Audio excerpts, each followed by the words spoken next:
angle d'attaque. Madame, Monsieur, bonsoir. Nous avons donc le même honneur à vous retrouver dans le cadre de votre émission hebdomadaire Angle d'attaque qui s'évertue à décortiquer certains points d'actualité ainsi que toutes ces idées qui traversent notre époque sans occulter les perspectives et les solutions que les crises, quelles qu'elles soient, sont susceptibles d'engendrer. Et en ces temps incertains, l'épidémie à coronavirus est tout bonnement incontournable dans toutes les discussions que nous pouvons avoir. On ne peut donc pas échapper au malheur dans nos vies. Outre le Covid-19, nous avons eu droit à des scènes qu'on pourrait qualifier de cataclysmiques, marquées par des homicides, des histoires de meurtres qui ont fini devant les tribunaux. Il y a également des accidents de la route qui abrègent des vies et laissent beaucoup de séquelles. Nous avons donc le privilège de recevoir aujourd'hui Monsieur Boubacar Sadio, commissaire de police à la retraite, si je ne m'abuse, qui nous dira donc son ressenti sur la sécurité quotidienne ou du quotidien et nous expliquera en quelque sorte les causes et la racine de certains comportements. Bonjour ou bonsoir, Monsieur Sadio. Bonsoir, M. Gueye. Très. Je vous remercie de l'invitation. Je remercie aussi les techniciens qui sont avec vous et qui permettent effectivement la réalisation de cette émission-là. J'en profite également pour saluer les téléspectateurs. Et je me réjouis d'être vraiment en face du professeur Sanguet et vraiment que j'ai du plaisir à retrouver encore ici sur le plateau d'une télévision. Vraiment, c'est un brillantissime esprit, vraiment avec lequel il y a du plaisir à échanger. Ah, très bien, on va vous retrouver tout à l'heure. À vos côtés, donc vous l'avez anticipé, nous avons le professeur philosophe M. Sanguet Diouf, avec qui nous allons entrer dans la substantifique moelle de certaines idées à l'aune du coronavirus. On parlera des mots tels la maladie, la peur, le danger, la mort, le repris sur soi, entre autres. Donc, bonsoir, Monsieur Diouf. Bonsoir, Hassan. Bonsoir. Très bien. Et je rappelle qu'en seconde partie d'émission, nous aurons également le privilège à recevoir Monsieur Mbalo Diatiam, c'est le secrétaire général du SUTSAS, syndicat unique des travailleurs de la santé et de l'action sociale. Nous allons commencer donc cet entretien à bâton rompu avec le dernier acte que le khalife général des Mourides a posé hier seulement, donc en amenant sa participation dans le combat contre le coronavirus. Comment est-ce que vous avez accueilli une telle démarche? On démarre par professeur. Bon, c'est une démarche salutaire, mais qui est absolument dans la ligne d'action et dans la philosophie, mais qui sous-tend même sa présence à la tête du Khalifa général des Mourides. Parce que c'est son grand-père déjà, vous vous en souvenez, alors qu'il était en résidence surveillée, autant que je me souvienne, à Diourbel, en pleine colonisation. Donc, autrement dit, quelqu'un qui devrait être remonté contre le colon qu'il avait assigné à résidence et le privé de liberté, mais il n'avait pas hésité à mobiliser de ses talibés pour les envoyer un peu, les mettre à la disposition de la France pour les besoins de la Seconde Guerre mondiale. Et donc, si aujourd'hui, celui qui est là, à sa place, fait cet acte-là, c'est une indication forte pour nous faire revenir à ces valeurs fondatrices de solidarité, mais qui ont toujours gouverné un peu la marche de notre société. C'est en ce sens-là qu'il faut comprendre son acte. Il incite, parce qu'il sait très bien que ce n'est pas avec 200 millions qu'on va régler cette pandémie-là, mais il est en train d'éclairer, de tracer la voie et de montrer que s'il y a un devoir, c'est un devoir de solidarité. Et s'il y a également un devoir, c'est d'oublier ce qui nous divise pour nous réunir encore une fois autour de ce qui nous unit. Je crois que c'est comme ça qu'il faut très bien. Donc, Monsieur le commissaire, quel est votre ressenti par rapport à ça? En fait, par rapport à cet acte-là, disons, je ne peux pas dire plus que le professeur, donc je me fais l'écho de ses propos et dire qu'effectivement, c'est un acte qu'il faut saluer à sa juste valeur. Voilà. Merci, M. Sadio. On reviendra à vous tout à l'heure. Donc, professeur, le coronavirus a déclenché aussi bien une crise sanitaire qu'une crise financière et économique. Qu'est-ce que le mot crise évoque ou suscite chez vous, les penseurs et philosophes? Bon, le mot crise, de toute façon, la crise, il ne s'y attache pas forcément de la négativité. Ça veut dire que dans l'entendement général, quand on parle de crise, on pense à quelque chose qui soit négatif. Alors que la crise, elle témoigne d'un point culminant, d'un choc de forces opposées qui arrivent à leur point culminant. Ça veut dire quoi? Qu'une crise, elle est toujours symptomatique d'autre chose. Ça veut dire qu'elle est l'occasion. C'est vrai qu'elle pose problème, parce que quand il y a crise, il y a dérèglement de l'ordre traditionnel. Mais ce qu'on devrait en tirer et qui, à mon avis, relève de la positivité, c'est que la crise, elle est l'occasion de s'arrêter, de faire son examen de conscience, de rectifier par rapport à ce qui s'est déjà présenté. C'est comme toute maladie. Comme le disait un philosophe, la maladie, elle a ceci de merveilleux, même si on peut se demander comment une maladie pourrait-elle relever du merveille. Mais la maladie, elle a ceci de merveilleux que, au fond, quand nous sommes malades, nous nous rendons compte de tout ce qui, à partir de nos actes au quotidien, a contribué à nous rendre malades. Et que très souvent, nous nous promettons, quand nous guérirons, de ne pas retomber dans les mêmes travers. Mais malheureusement, la différence, c'est que le sage, il continue à vivre dans le même état d'esprit, dans la résolution de ne pas tomber dans ce comportement pernicieux, alors que vous et moi, très souvent, ces promesses-là que nous faisions sur le lit d'hôpital, nous en divorçons. Donc, qu'est-ce qu'une crise? Un point culminant de choc entre des forces opposées. Mais j'ai dit, même si elle est dérèglement, même si elle est perturbation de l'ordre habituel, elle est l'occasion d'une prise de conscience de ce qui nous a mené là et donc de rectifier nos comportements de tous les jours. C'est ça, au fond, la crise. C'est ça, on a déjà entendu Lénine, si je ne m'abuse, dire que la crise est déjà, en fait, est mûre. Autre chose, la crise, c'est inquiétant, mais elle ouvre souvent des fenêtres et des opportunités. Absolument. Elle est inquiétante, mais elle n'est pas désespérante, hein, parce qu'au fond, elle permet d'entrevoir autre chose que ce qui est de l'ordre du déjà là. Parce que s'il n'y a pas de crise, généralement, nous nous enfermons dans nos certitudes et n'avons pas les moyens d'en sortir. Et la crise, elle nous dit changer d'attitude, changer de comportement, parce que c'est le même Lénine qui disait, au fond, seule la vérité est révolutionnaire. Oui, c'est vrai. Donc, au-delà de la crise, l'épidémie soulève aussi d'autres notions. La maladie, la peur, le danger, l'inquiétude, on l'a dit. J'ai lu quelque part un auteur écrire que la vie est belle, je me tue à vous le dire. Un autre dit que la vie vaut la peine d'être vécue. Ma question, donc, est-ce que face à tout ça, la vie vaut-elle vraiment la peine d'être vécue? La vie vaut-elle la peine d'être vécue? Je disais, c'est la question, je crois, par laquelle Albert Camus ouvre son fameux texte, son essai philosophique intitulé le mythe de Sisyphe. Mais au fond, à la fin du même texte, il finit par dire, autant que je me souvienne, mais il faut imaginer Sisyphe heureux. Et quand il dit imaginer Sisyphe heureux, mais ça veut dire qu'au fond, Sisyphe roulant sa boule sur ce rocher qui retombe de manière inlassable, il la porte au sommet, elle retombe, mais ça c'est la préfiguration de ce qu'est l'humaine condition elle-même. Ça veut dire quoi? C'est vrai que être Sisyphe c'est difficile, c'est être porté aux affres, aux inquiétudes et à la difficulté d'être, comme parlerait Jean Cocteau, parce que Jean Cocteau, brillant poète français, il dit de la vie qu'elle est une sorte de machine infernale, s'entendant à broyer, à nous priver de ce qui nous donnerait des raisons de vivre. Et c'est pourquoi donc il faut cumuler les deux. Ça veut dire quoi? Encore une fois, être Sisyphe, accepter le lourd fardeau, mais également vivre dans l'espoir. Parce qu'encore une fois, même si votre auteur que vous citez, Albert Camus dit la vie au fond ne vaut pas la peine d'être vécue, même si en elle-même la vie ne vaut rien, mais une vie quand même est une valeur absolue, et cette valeur-là, elle sera fondatrice simplement de l'humanité.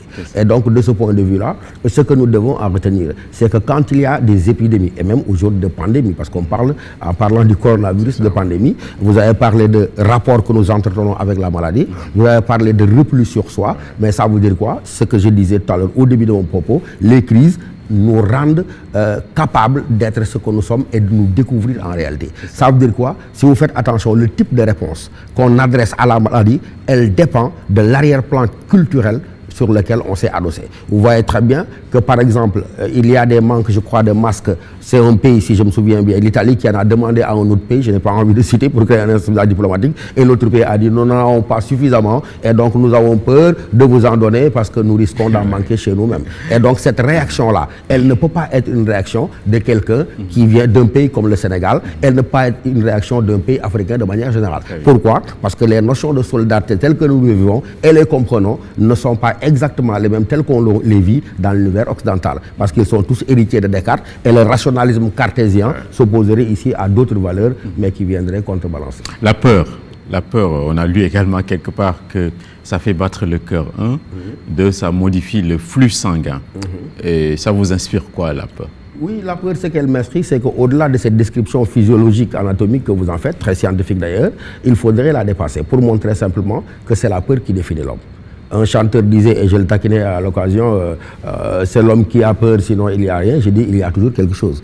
Il y a toujours quelque chose. Et tant qu'on a peur, c'est qu'il y a encore de l'humain en nous. Parce que quand on arrive à ne plus avoir peur de rien du tout, c'est que cette part d'humanité-là et d'émotivité a disparu. Donc la peur, elle indique simplement un état d'esprit, mais un état d'esprit dans lequel on devrait simplement faire l'effort que cette peur-là ne soit pas inhibitrice. Parce que la peur et l'angoisse, c'est ça qui les différencie. Quand j'ai peur d'un objet physique matériel. Quand je vis dans l'angoisse, j'ai peur d'eux, mais je ne peux pas lier l'origine de ma peur à un objet véritablement précis. Donc la peur, elle exprime notre humanité, notre capacité à nous émouvoir, mais ce qui est attendu de nous, c'est que cette peur n'inhibe pas, ne paralyse pas, n'empêche pas l'action, mais au contraire, qu'on la convertisse en une force dynamique dans laquelle le cœur bat, mais il bat pour recréer de manière dynamique autre chose que ce que la peur devrait installer. C'est ça. Est-ce que la vie, en définitive, nos vies sont faites de malheur plus que de bonheur? Les réponses varieront d'un individu à un autre, d'une perspective philosophique à une autre. Il y a des gens pessimistes tels que le philosophe allemand Arthur Schopenhauer qui vous dirait la vie c'est comme une sorte de pendule qui aussi, dit-il, de l'ennui à la souffrance. Ça veut dire que quoi qu'on fasse, la vie elle est conjuguée par le malheur et qu'il n'y a aucun moyen d'en sortir. Mais vous avez d'autres perspectives qui vous diraient l'homme de toute façon, une fois qu'il est déjà là, il n'a d'autre possibilité que de porter sur lui-même l'entière liberté et l'entière responsabilité de son existence. Ça veut dire quoi? La vie, qu'elle soit heureuse, qu'elle soit malheureuse, elle nous échoit. Et en tant qu'elle nous échoit, le bonheur, il dépendra de ce que nous ferons de la vie elle-même. Mais en comprenant que ce n'est pas en additionnant les instants de bonheur que nous ferons le bonheur absolu de toute une vie. Donc la vie va osciller entre les difficultés, les instants de béatitude, de créativité. Mais moi, si je devais tirer une leçon, j'irais la chercher, c'est le même auteur Schopenhauer. Il dit, écoutez, pour non pas être heureux, mais être le moins malheureux possible, nous devons distinguer trois choses. Distinguer quoi? Hassan doit distinguer ce qu'il est de ce qu'il a, de ce qu'il représente. Et quand Hassan aura fait exactement et clairement la part des choses entre ce qu'il est, ce qu'il a et ce qu'il représente, il s'est ouvert les portes non pas du bonheur, mais de la moindre quantité de malheur possible. Très bien. La mort, le philosophe allemand que vous connaissez, Hegel, Friedrich, nous disait que la mort, c'est le maître absolu. C'est lugubre, mais ça vous suggère quoi, la mort? Oui, ça me suggère ce que disait, je crois, quelqu'un de bien de chez nous, Cheikh Hamidou Kane. Je cite de mémoire, c'est un passage de l'aventure ambiguë. Si je me souviens bien, il disait, le vénérable maître, la mort n'est pas toujours cette sournoise que l'on croit, elle avertit et fauche en plein midi de l'intelligence. Et lorsqu'il disait la mort n'est pas cette sournoise que l'on croit, elle avertit et fauche en plein milieu de l'intelligence, ça veut dire que le paradoxe, la mort c'est quoi? La mort, on a toujours le sentiment c'est quelque chose de nouveau. On a le sentiment que c'est un autre, alors qu'en réalité elle est la chose la plus banale. Parce que s'il y a une certitude qui s'attache à nos vies, c'est que nous devons mourir. Heidegger lui-même, comment il définit l'homme? Il définit l'homme comme un être pour la mort. Aurais-je 10 femmes? Aurais-je combien d'enfants? Serais-je riche? Combien de temps vivrais-je? Je ne sais pas, mais la seule certitude que nous possédons, c'est la mort. Maintenant, ce que les gens perdent de vue, c'est que la mort, elle n'est pas négation de la vie, mais elle est donatrice de sens. C'est parce que nous devons mourir que la vie a un sens. Hassan, imagine que nous devions vivre éternellement, sans maladie, sans misère, sans vieillesse, sans souffrance, mais croyez-moi, il n'y aurait personne dans les mosquées et dans les églises. Ça veut dire quoi? C'est à l'idée que nous allons mourir, que nous organisons notre vie, en sachant là que cette vie n'est pas éternelle. Et quelqu'un qui a pleinement conscience de ce que sa vie n'est pas éternelle, il saura qu'il n'a pas le temps de tout faire et il conduira sa vie selon la mort. Donc la mort est une idée directrice. C'est la mort qui est première et c'est la vie qui est absolument secondaire. Et c'est pourquoi ce que nous enseigne Socrate, c'est quoi? C'est la mort est chose merveilleuse, dit Socrate. Pourquoi la mort est chose merveilleuse? Il dit c'est l'instant par lequel définitivement mais l'âme se libère du corps. Et quand il dit la mort est chose merveilleuse, parce que c'est l'instant par lequel définitivement l'âme se libère du corps, mais parce que le corps nous renvoie au désir. Et en tant qu'il nous renvoie au désir, inexorablement à la souffrance, mais également à la torture. Et donc c'est comme ce tonneau des Danaïdes dont on parlait dans la Grèce antique, qui fait que donc la mort, le corps plutôt, nous renvoie à la souffrance et au déplaisir. Alors que quand vient l'instant de la mort, cette faculté pensante par laquelle nous taquinons le divin et qui s'appelle l'âme, c'est à ce moment-là qu'elle se libère définitivement. Et c'est pourquoi la mort, on a peur d'elle. Elle est toujours cette étrangère, mais c'est une étrangère qui habite à côté de nous, avec laquelle nous cheminons, et c'est la seule certitude encore que nous possédons. C'est pourquoi elle est un délice, la mort. Elle est une chose merveilleuse que la mort. Oui, c'est ça. Donc c'est la destruction de toutes les souffrances et ainsi que de tous les plaisirs. Absolument. On va vous laisser vous reposer un peu. On va se tourner vers le commissaire. Alors mon commissaire, est-ce qu'une crise sanitaire qui débouche donc sur une crise économique peut engendrer de l'insécurité? En définitive, qu'est-ce que chez vous le mot sécurité peut englober et veut dire? Bon, je vous remercie. La sécurité est d'abord définie comme l'état tranquille d'une absence réelle, n'est-ce pas, de danger. C'est la première définition. Ensuite, la sécurité est définie comme l'état d'esprit, n'est-ce pas, confiant de quelqu'un qui se sent, n'est-ce pas, ou qui se croit à l'abri du danger. Donc vous avez les deux aspects de la définition de la sécurité. L'aspect objectif, c'est-à-dire un état, et l'aspect, disons, subjectif, c'est-à-dire que le sentiment, n'est-ce pas, qui souvent est fondé ou n'est pas fondé. Ensuite, il y a une troisième dimension, c'est l'organisation, n'est-ce pas, pour lutter contre justement ces formes d'insécurité, qui consistent à mettre à la disposition, n'est-ce pas, des personnes en charge de lutter contre l'insécurité, tous les moyens humains et matériels, effectivement, pour y faire face, n'est-ce pas. Donc, de la même manière qu'on a défini la sécurité, on peut en déduire une autre définition pour ce qui est de l'insécurité. C'est aussi un état, c'est-à-dire, c'est, disons, la mise en péril, que les risques soient réels ou non, de la sécurité, mais également, c'est un champ d'action qui consiste à lutter contre, disons, les atteintes, n'est-ce pas, à l'intégrité d'un individu, n'est-ce pas, par une tierce personne. Donc, c'est ça la définition, en gros. Bon, ce que je pourrais ajouter, c'est que l'insécurité est consubstantielle à la vie en groupe, à la vie en société. Donc, entendre dire qu'on va lutter de manière définitive contre l'insécurité, moi je dis que, excusez-moi le terme, mais c'est de l'idiotie. Parce que l'insécurité est consubstantielle à la vie en groupe. Il appartient maintenant à la société de s'organiser pour mettre en place les moyens nécessaires, les outils nécessaires justement pour maintenir cette insécurité à un niveau acceptable et tolérable et gérable. Voilà, donc le risque zéro et la sécurité totale, c'est une utopie. Pour ce qui est par exemple du caractère, disons, de l'aspect subjectif, je pourrais citer Montesquieu qui disait que la sécurité, c'est l'état d'esprit qui résulte de l'opinion qu'on se fait de sa propre sûreté. Donc c'est-à-dire que dans une situation bien déterminée, quelqu'un peut se sentir en sécurité, un autre se sent en insécurité. Donc c'est relatif. Oui, c'est ça. Et tous les jours, on entend les autorités sanitaires appeler aussi bien au calme, à la retenue, au sang-froid, etc., à ne pas céder à la panique. Pour vous, les spécialistes et les professionnels de la sécurité, qu'est-ce que ces notions-là veulent dire? C'est totalement compatible avec la sécurité dont nous parlions tout de suite. Oui, c'est compatible, d'autant plus que maintenant on parle de sécurité humaine, qui englobe la sécurité, disons, communautaire, la sécurité communautaire, c'est-à-dire la survie des références culturelles, la sécurité, disons, politique, c'est-à-dire que la jouissance des droits civiques et des libertés fondamentales, la sécurité économique, l'absence de pauvreté, la sécurité environnementale, c'est-à-dire que, disons, les mesures à prendre pour qu'il n'y ait pas de destruction de l'environnement, et la sécurité aussi sanitaire, c'est-à-dire que l'accès aux soins de santé, mais également la protection contre les maladies, comme dans ce cas bien précis du coronavirus. Donc, effectivement, il se pose ici un problème de sécurité. C'est ça. Est-ce qu'en 2020, le Sénégal est plus sûr en la matière? C'est-à-dire qu'il y a moins de criminalité, moins de délinquance. Est-ce que, au bout du compte, ce ne sont pas les médias qui font remonter la mousse et qui provoquent des effets grossissants, etc. Le Sénégal n'est pas moins sûr qu'il y a 10 ou 20 ans. Bon, c'est-à-dire qu'il faut aussi relativiser. C'est-à-dire qu'aussi, la presse a bon dos. Bon, souvent, quand il y a des phénomènes...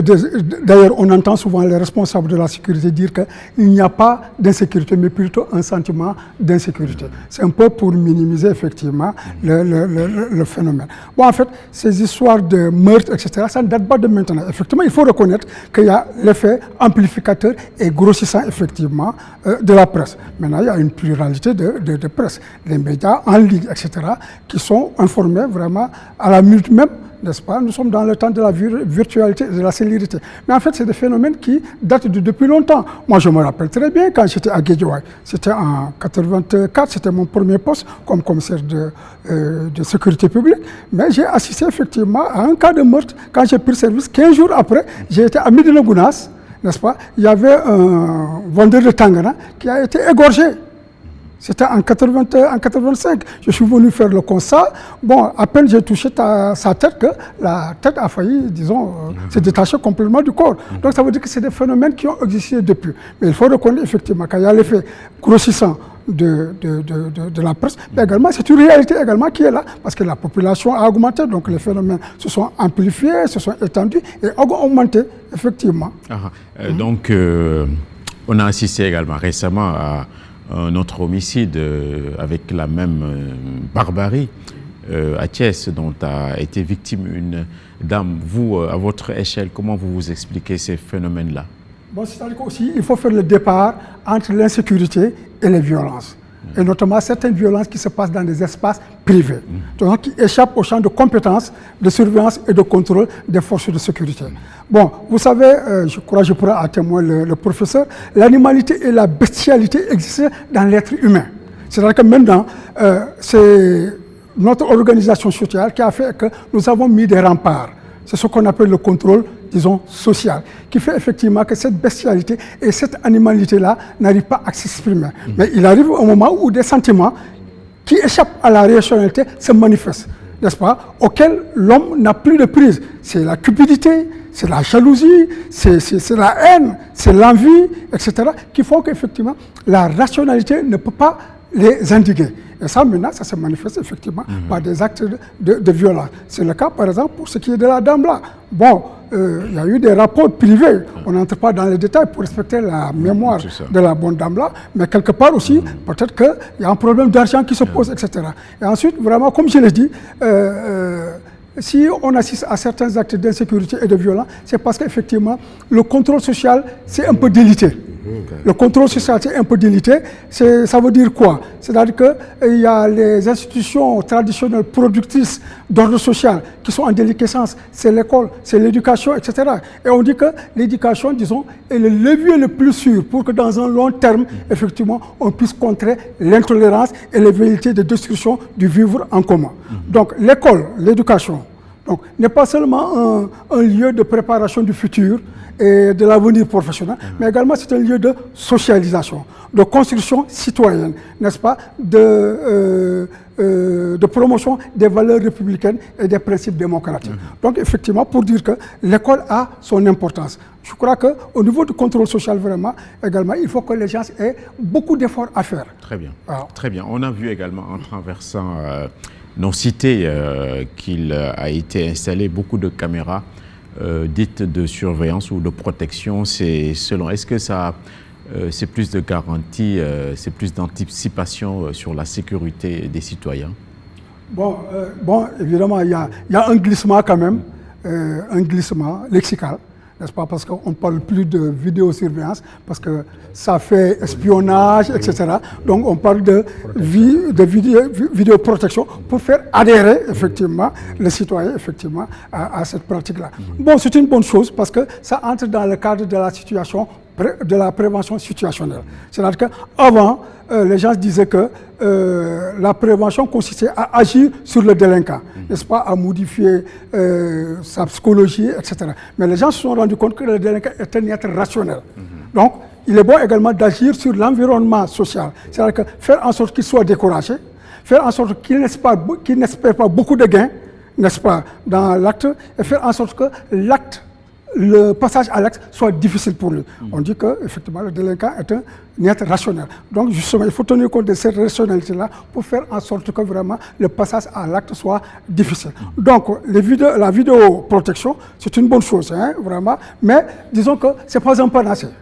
Ouais, et il ne faudrait pas, effectivement, que la présence des vidéosurveillances amène les policiers à réduire les présences sur la voie public, n'est-ce pas? Et il y a, par exemple, je prends l'exemple de Londres, qui est la ville qui a le plus de vidéosurveillance. Mais la vidéo participe pour peut-être 3% dans l'élucidation de certains crimes ou délits, etc.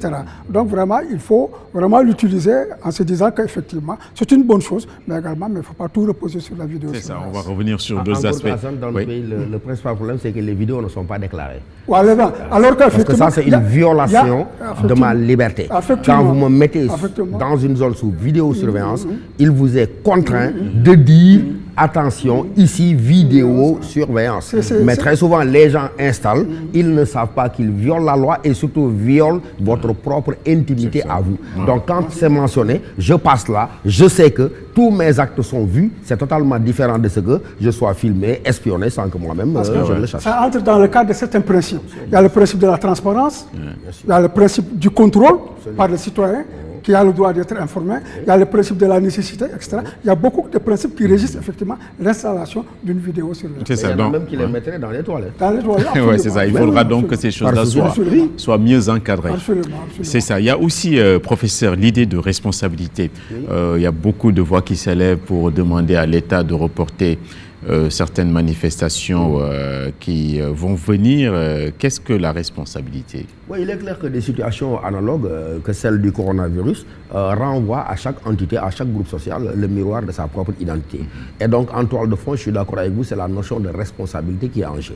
Mais ici, la responsabilité, très souvent, elle est dévoyée parce qu'on la renvoie du point de vue simplement des pouvoirs publics, en considérant que c'est à eux, c'est vrai. Ils ont le devoir régalien de nous protéger, mais dans une situation de crise telle que celle que nous la vivons, c'est d'abord au niveau de l'individu. C'est une question d'assumation individuelle d'abord, avant que d'être simplement de la part des autorités politiques. La responsabilité dernière, elle incombera à l'État. Ça veut dire simplement qu'on doit être éduqué, on doit être informé et on doit faire preuve de discipline. Parce que la liberté, elle ne vaut rien si elle n'implique pas la responsabilité. Une liberté sans responsabilité, elle devient du libertinage. Et vous savez comme moi que le libertinage, par définition, il est liberticide. Cette notion de discipline-là qui engendre la bonne responsabilité, vous l'avez vu, elle est très opératoire dans un pays comme la Chine.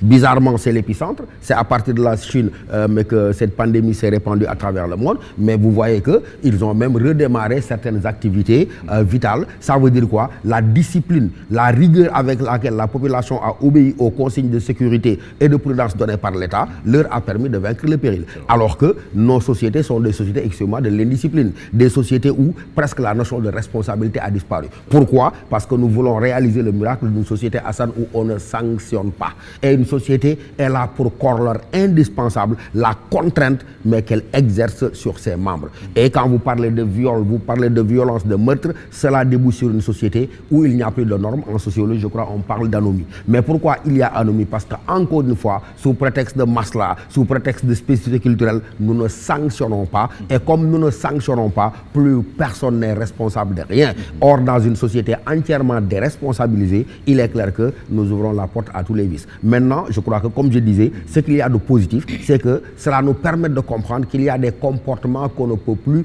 continuer à adopter. Quand il y a pandémie, quand il y a une maladie devant laquelle même les puissances les plus fortes économiquement parlant tremblent, je crois que pour des pays comme nous, nous devons agir sur la conscience citoyenne des gens, les amener à faire comprendre que ce n'est que dans la rigueur, dans la discipline de l'obéissance aux prescriptions des experts que nous pourrons véritablement nous en sortir. C'est ça. Mon commissaire, est-ce qu'il y a une crise d'autorité au Sénégal?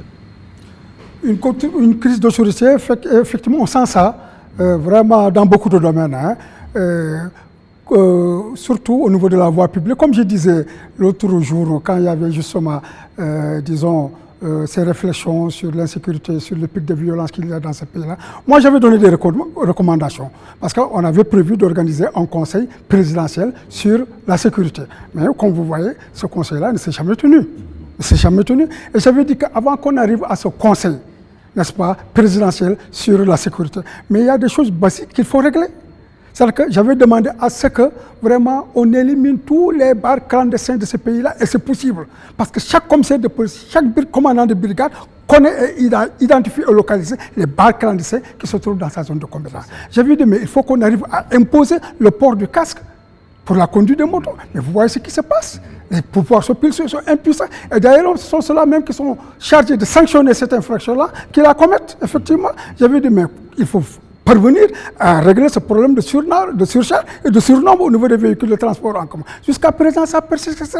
Donc, si un pouvoir public, les pouvoirs publics n'arrivent pas à régler ces choses basiques-là, je me demande effectivement, est-ce qu'il pourra arriver à régler vraiment ce problème effectivement. Donc, il y a un problème de responsabilité qui sont...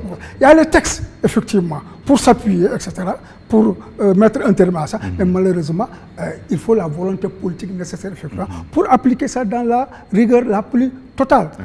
Il est bon, effectivement, de prévenir, mais il est aussi bon de répression. Parce que la répression est une forme de pédagogie. Parce que ça rappelle les règles et les normes. Très bien. Et vous concernant, on vous voit beaucoup vous démener ces temps-ci dans les colonnes des journaux avec des contributions du reste remarquables. Est-ce que c'est des séances de rattrapage par rapport à la réserve ou aux formes de réserve que vous aviez autant? D'ailleurs, beaucoup vous le reprochent, cette suractivité médiatique. Non, ce n'est pas une suractivité médiatique. Ils exercent un droit élémentaire et fondamental. C'est le droit d'expression.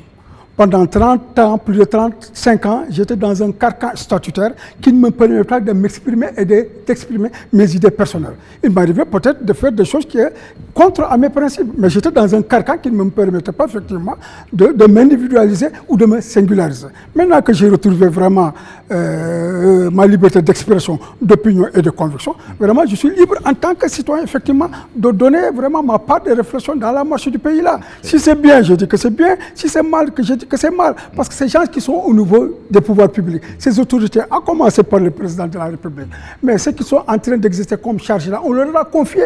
C'est pas leur c'est pas des biens personnels, c'est pas leur propriété personnelle. Ils sont là, ils ont un mandat à exercer, et ce mandat-là, c'est le mandat du peuple. Et je fais partie du peuple. Donc, s'ils font du bon travail, on applaudit, mais on a le droit, effectivement, de critiquer. Et c'est ce que j'ai dit d'ailleurs à mes amis policiers. J'ai dit qu'il faudrait que nous nous descendons de notre piédestal. Bon, en refusant de penser que nous sommes omniscients, nous avons la clé à tous les problèmes, notamment les problèmes de sécurité. Parce qu'aujourd'hui, il est évident que ni la police, ni la gendarmerie à elles seules ne peuvent régler le problème de l'insécurité. Il faut que la participation inclusive des populations. Donc ce que j'exprime au niveau des journaux, c'est des opinions personnelles. Vraiment. Maintenant, on peut être d'accord comme on peut ne pas être d'accord. Maintenant, ça, vraiment, je suis un esprit ouvert et vraiment, je suis poreux à la critique. C'est ça, c'est ça. Le temps est presque terminé. Il y a 2-3 petites choses avant de finir avec le professeur. Donc, la peine de mort, il y a beaucoup qui l'invoquent. Ça vous inspire quoi? Ça peut régler les problèmes de criminalité au Sénégal? Bon, ça, il y a beaucoup d'appréciations en fonction des études que les uns et les autres ont faites. Bon, il y a le fait que je dois reconnaître que d'abord je suis un musulman. La peine de mort, effectivement, a été quelque chose qui a été décrété par Allah, le Tout-Puissant. Bon, vraiment, en tant que musulman, je ne peux pas dire que je suis contre. Par contre, je peux dire qu'effectivement, je peux apprécier en fonction des situations, même au niveau de la religion. La peine de mort n'est pas systématique, c'est en fonction des situations. C'est-à-dire que la victime même d'un meurtre, d'un assassinat, les parents de cette victime-là peuvent effectivement pardonner. Donc ça veut dire que ce n'est pas quelque chose de systématique. C'est-à-dire que logique pour logique. C'est ce qu'ils disent que bon, la peine de mort a été décrétée par Allah, donc quelqu'un qui tue, il faut le tuer, mais autant pousser la logique au bout pour dire que maintenant, tous ceux qui volent là, il faut leur couper la main. Donc vraiment, je crois qu'il faut être nuancé, mais ce que je ne peux pas admettre, c'est qu'un musulman dise que je suis contre la décision d'Allah. C'est ça. Ou les propos d'Allah. Voilà. Mais maintenant, nous sommes dans une société, nous sommes dans une république laïque, etc. Je crois qu'il faut tenir compte aussi de cette réalité. Rapidement. La criminalisation de la pédophilie et du viol. Beaucoup pensent que c'est la boîte de Pandore. Qu'est-ce que vous en pensez? Bon, c'est-à-dire que, compte tenu de mon expérience professionnelle, c'est un délit qui est difficile à établir. Parce que généralement, c'est la parole de la victime contre celle de l'accusé, etc. Allégation contre allégation. C'est difficile. Pour apporter la preuve matérielle, vraiment, d'abord, il y a le cas récent qui est là. Les pouvoirs publics n'ont même pas les moyens, effectivement, de pouvoir faire un test ADN, etc. Très bien, très bien. Donc vraiment, c'est très délicat. Voilà, une dernière chose, les ASP, agents de sécurité de la proximité, vous y avez réfléchi sûrement. Est-ce que c'est une bonne chose? Non seulement j'y ai réfléchi, mais j'ai fait partie de ceux-là qui ont mis ça sur les fonds baptismaux. J'ai été le directeur des opérations de l'ASP. J'ai été le président du comité pédagogique pour leur formation. Je ne vais pas entrer dans certains détails. Vraiment, il y a eu pas mal d'insuffisances, il y a pas mal de manquements. Mais vraiment aussi, je crois que j'ai un devoir de loyauté pour ne pas divulguer ici certaines choses. Mais ce que je peux dire, c'est que vraiment, ça a été un échec. Parce qu'ils ont été mis en place pour assister les policiers, les forces régaliennes de la sécurité, pour faire en sorte que la criminalité soit baissée. Mais malheureusement, on est en train de constater que cette criminalité n'a pas baissé. Ça veut dire donc quelque part, objectivement, ils n'ont pas réussi. Ils ont plutôt fait de la proximité institutionnelle plutôt que de la proximité communautaire, n'est-ce pas? Les quartiers ne sentent pas les ASP. Ils sont là à arrêter les véhicules, à récupérer les permis, à arrêter les scooters, etc. Alors qu'on voudrait leur présence dans les quartiers pour qu'ils servent de relais entre les populations et les forces régaliennes de sécurité. Merci beaucoup. Merci beaucoup, mon commissaire. Et toute dernière question, c'est le repliement sur soi. On l'a vu avec les États-Unis, donc qui se calfeutrent contre l'Europe.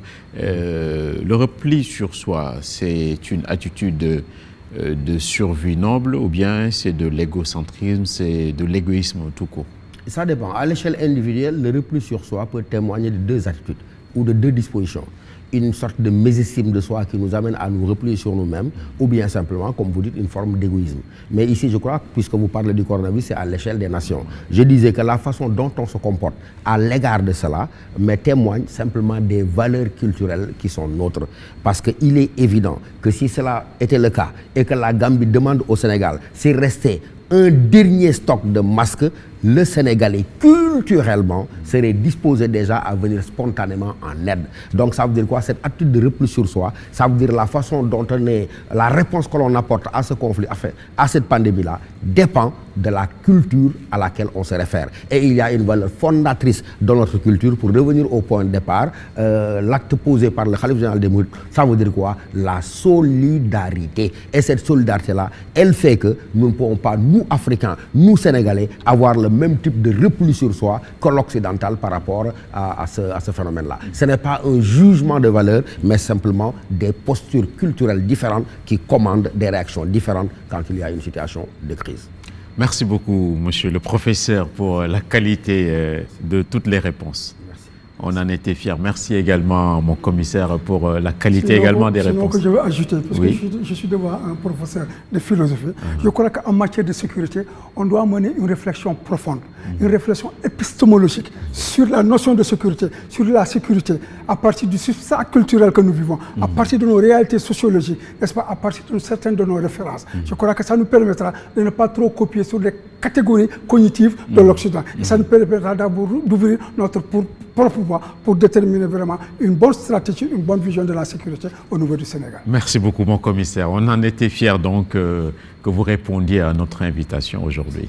C'est un honneur de vous remercier. L'émission n'est pas encore finie. Dans un instant, nous allons recevoir M. Mbalo Diacham, c'est le secrétaire général du SUTSAS. A tout de suite. Angle d'attaque.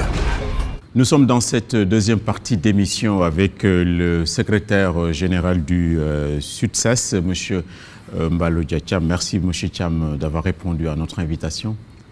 Merci, M. Gueye. Voilà, vous avez une grosse actualité. L'écrivain Seydi Sow a retracé votre biographie récemment dans un gros livre intitulé « L'indomptable combattant du SUTSAS ».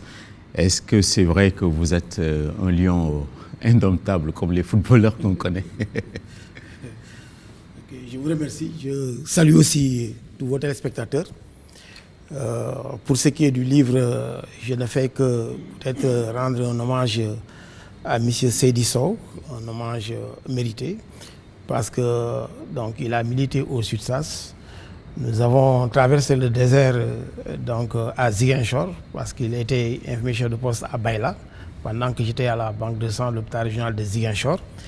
Et aussi j'assurais les fonctions de secrétaire de l'Union régionale donc de toute la Casamance avant qu'il y ait cette guerre-là qui a occasionné la partition de la Casamance en 2 régions, puis maintenant en 3 régions. Et c'était très difficile parce que dans un premier temps, c'était un contexte de clandestinité parce qu'on n'avait pas récépissé. On ne devait pas se réunir sans la présence de la BMS, vous voyez ce que ça faisait. Plus maintenant, les risques avec les va-et-vient incessants. Donc, ce n'était pas une région quand même facile. Bon. Oui, ce livre-là, c'est vous qui l'avez commandité ou bien c'est venu tout seul? Commandité, non, pas du tout. Donc, il s'est inspiré de tout cela. Il croit qu'il a quelque chose à me rendre moi-même par rapport à un devoir non seulement d'amitié, mais parce que s'il a une belle plume et s'il a un vécu. Et puis, il se devait aussi de retracer ma vie. Donc, depuis près de 3 ans, il est en train donc d'écrire. Ce n'est pas un livre qui a été écrit en 1 semaine ou en 1 jour. Depuis bientôt 3 ans, donc il était en train d'écrire. Donc il m'a interrogé, il a interrogé mes proches et il en est arrivé à ce titre-là. C'est ça. Et le livre raconte donc évidemment votre trajectoire. La question c'est qu'est-ce que vous avez réussi de particulièrement beau à part le lancement du slogan And Gueusseum?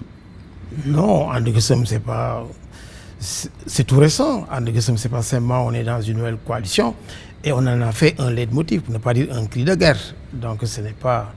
Bon, And Gueusseum aussi, c'est parce qu'effectivement, nos organisations syndicales avaient des accords, donc qui n'avaient pas été matérialisés. Et pour les matérialiser, il fallait secouer le cocotier. Donc Gueusseum, c'est-à-dire secouer en fait. C'est aussi simple que ça. Donc secouer donc des accords donc, qui sont mûrs et qui ne sont pas tombés. C'est aussi simple que ça. Ça n'a rien, disons, de... Moi, la question que je me suis toujours posée, c'est comment on peut être dans le secteur de la santé et parler de Gueusseum? C'est pas compatible, à mon sens. Mais Gueusseum, c'est quoi? Gueusseum, on secoue. Mais quand on est dans le secteur de la santé aussi, mais on est dans un syndicat. Un syndicat, c'est une organisation qui est, disons, bâtie pour la défense de nos intérêts matériels et moraux. Donc il y a des moments de conflit avec l'État, pour ne pas dire avec le gouvernement, soit pour des conquêtes sociales ou bien pour la matérialisation de conquêtes. Et rien de péjoratif, peut-être pour certains esprits, peut-être. Bon, voilà. Très bien, on leur concède cela aussi. Oui, c'est ça, il y a l'actualité. Voilà. Mais Yengel aussi, c'est quoi? Yengel Gueusseum, Yengel. Yengel. On a vu. Et d'ailleurs, j'en profite pour dire merci à Castro, parce que quand je lui ai dit, mais Yongu Yengel, bon, il reste encore. Est-ce qu'on peut faire Gueusseum? Effectivement, après Yongu Yengel, il faut qu'on fasse du Gueusseum pour que ça tombe. C'est aussi simple que ça. D'accord. Donc, face à l'actualité brûlante du coronavirus, toutes les revendications, les formes de revendications, vous devez les mettre de côté. Il n'y en a plus là. Mais ce qu'on a fait dans le système, ça, donc je pense qu'on ne peut pas l'occulter. Ce n'est pas seulement Gueusseum. Donc, on a été à l'origine de toutes les batailles syndicales qui ont fait en sorte que le travail de la santé est quelque chose, parce que quand on commençait nos luttes, il n'y avait aucune indemnité pour le travail de la santé. Les salaires étaient au bas mot, tournaient autour de 38 000, et pour l'agent sanitaire, 40 000, et pour l'infirmier d'État, et 60 000 pour les médecins. Il n'y avait rien. On s'est battu non seulement pour les indemnités, mais aussi on s'est battu donc pour la gestion démocratique du personnel, parce qu'on affectait comme on voulait, mais aussi on s'est battu pour le système aussi, jusqu'à ce que le système devienne donc ce qu'il est devenu. On s'est battu donc pour, au plan institutionnel pour faire en sorte de diriger donc beaucoup de directions, ça c'est clair. On s'est battu pour le PV, on s'est battu pour même pour la CMU, on a joué notre partition, etc. Donc avec le coronavirus, vous mettez tout sous le boisseau, il n'y a aucune forme de revendication? Oui, le coronavirus c'est un ennemi commun, un ennemi qui est très dangereux, qui a anéanti beaucoup d'économies, qui a fait perdre beaucoup de vies humaines. Donc c'est un candidat sérieux, le coronavirus. Alors pour cela, à l'unisson, nous faisons corps avec le ministère de la Santé, avec Monsieur le Président de la République, pour combattre, disons, cet ennemi-là. C'est ça, donc le dispositif qui a été mis en place ainsi que le plan de riposte vous agrée parfaitement. Oui, nous avions dit qu'on n'était pas assieds quand on le concevait. Mais c'est un plan, donc un premier plan, avec tout ce que ça comporte comme estimation. Bon, aujourd'hui, nous n'avons pas manqué de dire aussi qu'il y a des limites quand même à la résilience de notre système, parce que c'est nos frontières qui sont poreuses, et vous en avez donc une illustration. Et de ce point de vue, donc, il ne faut pas quand même qu'on dorme sous nos lauriers. Et donc, il faudrait donc qu'on soit donc plus vigilant que ça, que les personnels soient formés, qu'ils soient bien informés et formés, qu'ils soient équipés, donc des équipements de protection, parce qu'ils conçuent les premiers et derniers remparts. Et de ce point de vue, donc, les choses sont en train donc de s'améliorer. Il y a des gaps qui sont en train d'être comblés. Donc le Sénégal n'est pas épargné. Il y a 10 cas, dont 2 qui ont été guéris, qui sont en rémission. Vous pensez que 8 malades, c'est une catastrophe? En tout cas, ça ne s'arrêtera pas à 8 cas. Parce que déjà, avec 8 cas, il y a aussi d'autres gens, d'autres personnes donc, qui sont en train donc, d'être traquées, soit qui ont fait le vol avec la première victime, mais aussi les familles des proches. Et il y a des personnels de santé qui sont mises en quarantaine, ne serait-ce qu'à Touba. Donc nous devons être dans un scénario de catastrophe. On doit être dans ce scénario-là. Donc on doit être pessimiste et non qu'on ait à être optimiste en disant qu'un cas c'est gérable, 2 cas c'est gérable. Non, parce que la maladie aujourd'hui donc, est là chez nous. Et un de vos confrères a dit sénégalisation. Effectivement, le virus c'est bien tropicalisé, c'est bien sénégalisé. Et de ce point de vue, donc nous n'avons plus à dire qu'on attend. Les cas sont là, il faut qu'on les gère. Et de toute façon, en dehors des équipements aussi, les réceptacles, les lieux dans lesquels donc, on doit traiter les gens, parce que si le dispositif était bien en place, donc on n'aurait pas évacué donc, des malades de Touba à Dakar avec leur famille. Parce que si ça se répète 1 ou 2 fois, vous voyez ce que ça fait. Et donc le ministère est dans l'obligation, avec ce plan de contingence, donc, de combler les gaps, autant pour la formation, les objets et les équipements de protection, et tout comme aussi donc, tout ce qu'il faut comme support, parce que c'est la communauté donc, qui est interpellée, et il faut informer, juste c'est vrai. C'est ça. Vous pensez qu'au service des maladies infectieuses, il y a assez de place pour faire face à toute forme d'éventualité? Pour l'instant, mais je pense qu'ils vont commencer à déborder, parce que si c'est 12 lits extensibles, donc nous pensons qu'avec ce nombre de cas, dans une hypothèse plus ou moins pessimiste, on aurait besoin aussi d'autres centres, on aurait besoin aussi d'autres endroits. C'est ça, il y a une enveloppe d'1 milliard et presque 500 millions qui a été dégagée. Vous pensez que c'est suffisant ou c'est modique pour lutter contre le Covid-19? Bon, c'est relatif, c'est par rapport, disons, à des projections donc, faites par le comité qui avait réfléchi là-dessus, mais nous pensons que 1 milliard, c'est trop peu. On nous dit aussi que c'est une mise initiale, donc que des sous seront disponibles au fur et à mesure que le besoin se fera sentir. Très bien. Et hier déjà, le Khalife général des Mourides a posé un bel acte, 200 millions CFA. Comment vous accueillez ça? Nous l'accueillons avec donc beaucoup de joie, parce que c'est une contribution de 100 millions. Si chacun mettait 200 millions, donc on n'aurait pas besoin de tendre la main donc, à nos partenaires techniques, etc. Bien que, donc, que ça soit aussi un plan donc, qui est progressif, en fait. Bon, maintenant, nous pensons que c'est un bel acte. Qu'on salue à sa juste valeur. Très bien. Et les rassemblements, surtout d'ordre ou de dimension religieuse, ça doit être reporté? Oui, d'ailleurs, ce matin, il y a un de vos confrères qui m'a interrogé. J'ai dit en fait que le cri de cœur d'André Guessoum aujourd'hui, c'est de faire en sorte que M. le Président de la République, donc en concert avec les autorités religieuses, fasse en sorte que ces événements religieux soient différés. Parce qu'en de pareilles circonstances, on n'a plus le droit donc, d'accepter certains rassemblements, parce que la propagation donc, elle est vite faite. Et je pense que donc, on doit donc, limiter les dégâts. Sinon, c'est comme un tonneau d'anoïdes. Même si on soigne les malades, ensuite, à chaque fois, donc, il y a des risques de contamination, donc on ne s'en sortira pas. Donc il faut faire en sorte que ces mesures de confinement, ces mesures aussi de mise en quarantaine, que ce soit des mesures strictes et que tout contrevenant donc, soit donc, mis devant ses responsabilités. C'est ça. Et sur ce point, vous avez la même position que le SAMES, l'autre syndicat de la santé. Pourquoi est-ce que vous n'agrégerez pas vos forces? C'est une division, c'est une forme de rivalité. Et donc, dans ce cas, vous n'avez pas assez de force pour, pour qu'on satisfasse vos revendications. Si, on a assez de force parce que le SAMES est issu des flancs du SUTSAS. Mais ça, c'est depuis 1991. Donc, mais c'est le SUTSAS qui a donné au SAMES, pour ne pas dire aux médecins, tout ce qu'ils ont obtenu. Donc, le statut spécial, c'est avec la lutte du SUTSAS. Les indemnités du SAMES, pour ne pas dire du médecin, je ne parle pas du SAMES, mais je parle des médecins dans leur globalité. C'est avec les luttes du SUTSAS, que ce soit les indemnités de risque, les indemnités de suggestion, que ce soit les indemnités d'itinérant, etc. Même les indemnités de responsabilité médicale. Aujourd'hui, il y a une autre indemnité, peut-être que le SAMES a acquise donc, récemment, donc avec, disons, l'État. Mais tout ce que le SAMES a obtenu, c'est avec donc, le SUTSAS. Bon, maintenant, si par exemple certains croient qu'un syndicat corporatiste peut régler davantage donc, les problèmes donc, à la place d'un syndicat, disons, unitaire, donc ça aussi c'est un choix à faire. Mais c'est une fragilisation aussi du syndicalisme. Parce que l'atomisation ne fait que régler les problèmes de l'État, ne fait que mettre l'État à l'aise, alors qu'on a besoin de toutes ses forces. Mais bon an, mal an, et de 83 à nos jours, ce qui devait être fait en matière de lutte, on le fait.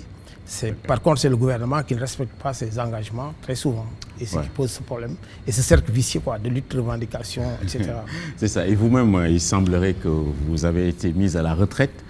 Et comment se fait-il que vous soyez toujours à la tête du SUTSAS? Mais ça n'a rien à voir. Ça n'a rien à voir. Parce que d'abord, le Code du travail ne l'interdit pas. Que ce soit aussi la loi 61-33 qui régit les fonctionnaires. Le syndicat, c'est une association privée. Donc, c'est un problème de mandat, c'est un problème de relation de confiance avec les militants. Maintenant, il y a des organisations syndicales qui ont inclus donc, cette clause, disons, de restriction de mandat. Ça, c'est leur problème. Mais ça, ce n'est pas notre organisation syndicale. Tant qu'on a la confiance des camarades, et tant qu'on est à sa place, non pas ce problème-là. Ça, c'est un faux débat. D'ailleurs, c'est le débat de ceux qui ne veulent plus nous voir en face, parce que simplement, ils ont d'autres préoccupations, qui ne sont pas des préoccupations de lutte. Donc, je pense que c'est l'expérience de la lutte qui nous a permis, donc, même ces avancées, ces récentes avancées. Est-ce que vous avez assez de générosité pour penser à la jeune génération, à la relève qui doit aussi gravir des échelons? Bon, je vous avoue qu'on était sur le point de départ. C'est les jeunes qui nous ont dit que nous avons encore besoin de vous. Et mon adjoint, non seulement c'était le secrétaire général en charge des jeunes, donc c'est le patron des jeunes du SUTSAS, il était le chargé de la jeunesse du SUTSAS, mais aussi chargé de la jeunesse de l'UNSAS. Le bureau aujourd'hui, il est rajeuni à près de 98%. Donc voyez-vous, donc c'est pas un problème d'alternance générationnelle, mais c'est un problème simplement de solidarité intergénérationnelle. C'est en fait c'est cela. Nous ne sommes pas dans un parti politique, nous sommes dans une organisation syndicale qui a besoin d'arguments pour convaincre. Aujourd'hui, le problème, ce n'est plus un rapport de force par rapport au gouvernement. Une fois que le rapport de force est construit, il faut des arguments pour avoir quelque chose à la table de négociation. Et donc, ce n'est pas un problème de jeunesse ou de vieillesse, mais c'est un problème de compétence surtout. Donc ça, c'est un faux débat. Et dernière question, vous militez dans un parti politique? Aucun. Je ne milite pas dans un parti politique. Donc, et même si j'ai milité dans un parti politique, ça ne pose pas de problème. Parce que nos statuts donc, envisagent cela. On peut être dans un parti politique, dans n'importe quel... Mais nous sommes un syndicat autonome et indépendant. Indépendant vis-à-vis de l'État et de tous les groupes de pression. Et ensuite autonome parce que nous prenons nos décisions donc, en toute liberté. Donc de ce point de vue, nous n'avons pas de problème par rapport à ça. Et ça aussi qui a fait peut-être notre longévité. Merci. Donc on vous fait un mauvais procès là-dessus. Oh, c'est tout. Mais c'est comme ça. Ça ne nous dérange pas du tout. Merci beaucoup en tout cas, M. Thiam, d'avoir promptement répondu à notre invitation ce matin. Je vous en prie. Merci beaucoup. L'émission est terminée. Nous allons remercier la Maison de la Presse qui nous a accueillis ici en son bel auditorium. Également toute l'équipe technique dirigée par Massamba Mboup. On vous retrouve la semaine prochaine. Bonsoir.